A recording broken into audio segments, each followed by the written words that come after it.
Hello everyone. If you are preparing for Snowflake or data engineering interviews, so this video is for you. In this video, I will cover real Snowflake interview questions and I will explain you how these concepts are gonna actually use it in your real-time projects. It's not just a theory.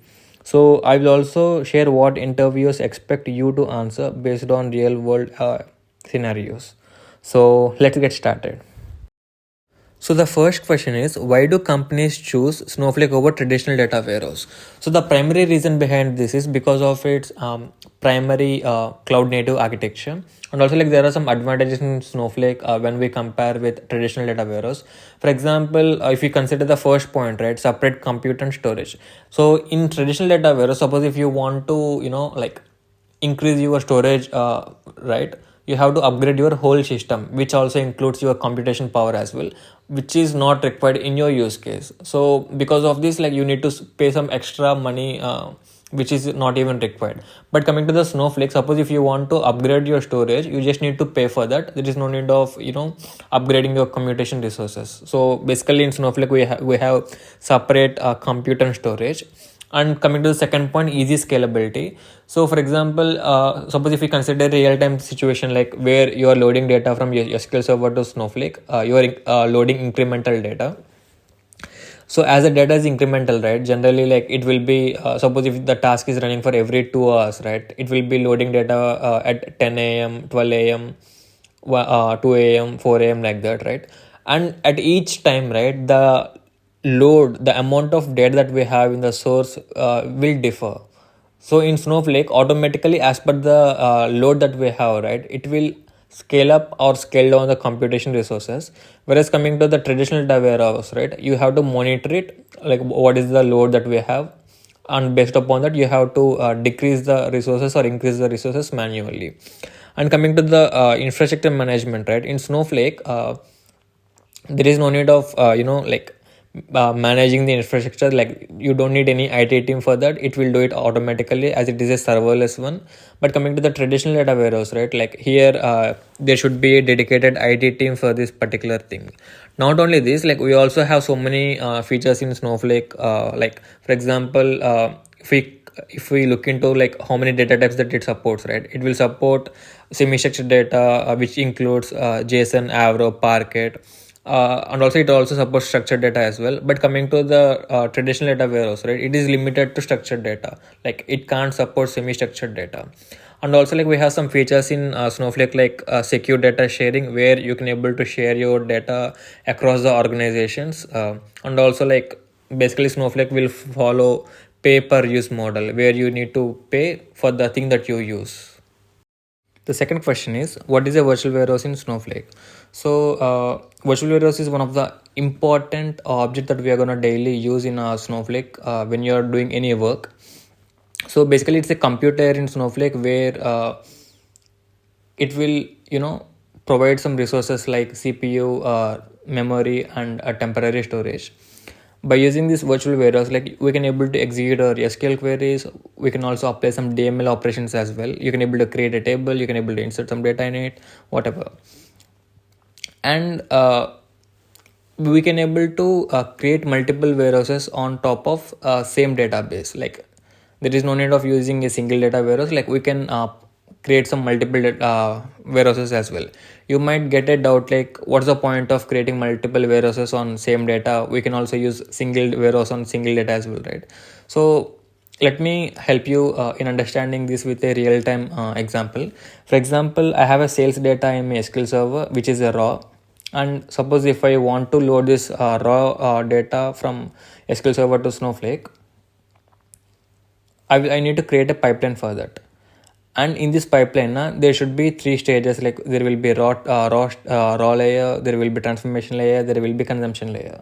For example, first we need to ingest our data into raw layer. After that, we need to perform some transformations. Then data from raw table will be moved to transformer table and transformation layer. After that, once the transformations are done, then we are gonna create some views on top of this final table in consumption layer.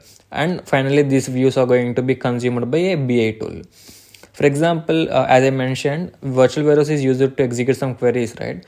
For example, if I assign suppose if I create three warehouses like raw, transformation, and consumption, right? Suppose if I assign each warehouse to each layer, right? Like raw warehouse to a raw layer like that, then we can get a clear understanding like which particular warehouse is consuming how many credits, so that we can also get an understanding like in this total ingestion of data till consumption layer, right?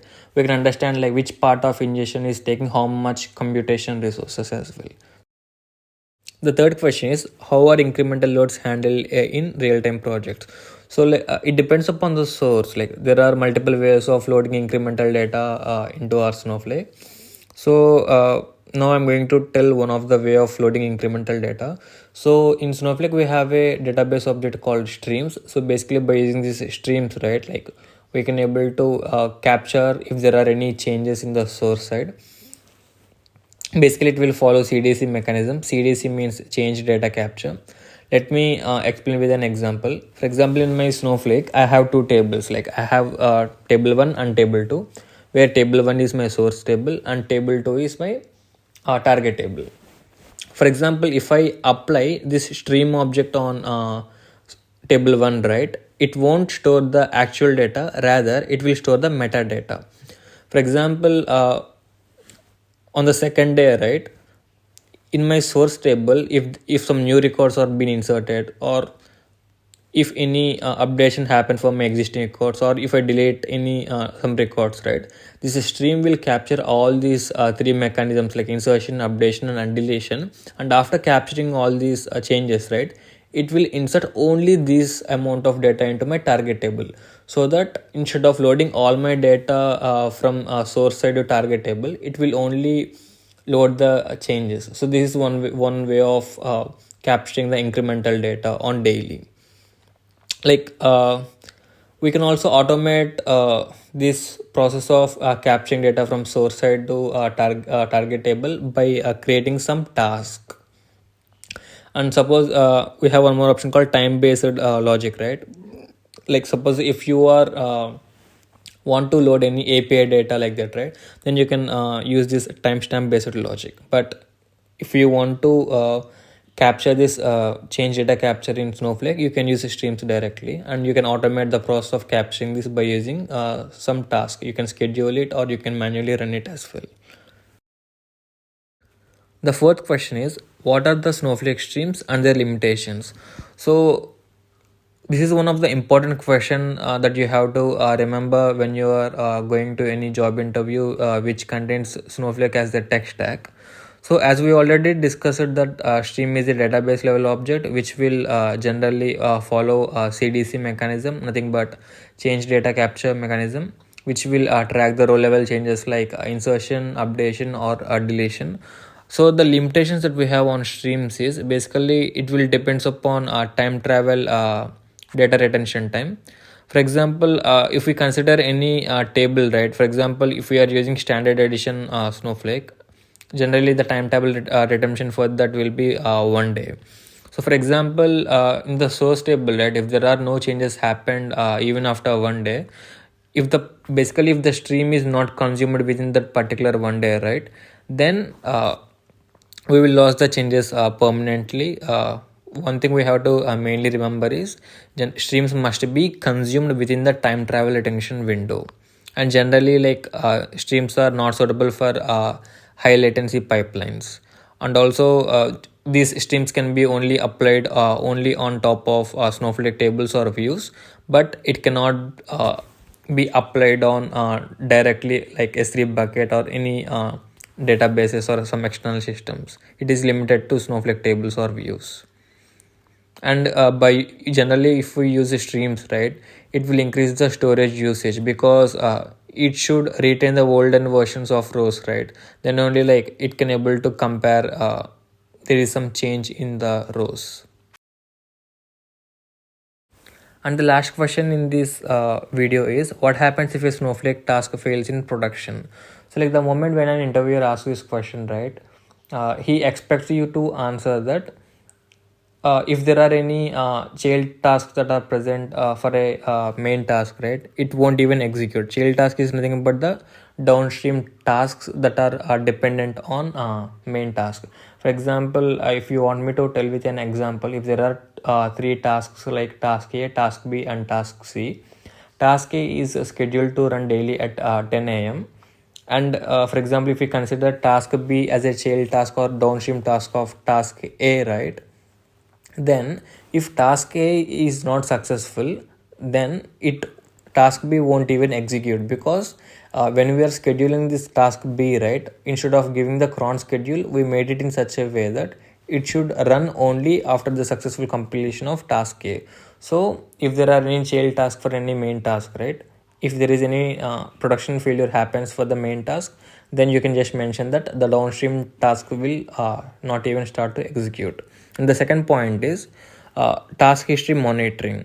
So whenever there is any issue in task, right, if it is not successful, then in Snowflake we have a schema called information schema, and we also have a view under that particular schema called task history. You can query that particular view, and then you can able to clearly understand like what's the reason behind this error or failure. Yeah, that's it for this video. If these Snowflake interview questions helped you understand how things work in real projects, please subscribe to my channel. I will be sharing more real world Snowflake and data engineering interview questions in my upcoming videos. You can also turn on the notification bell so that you won't be missing any upcoming videos. Thank you.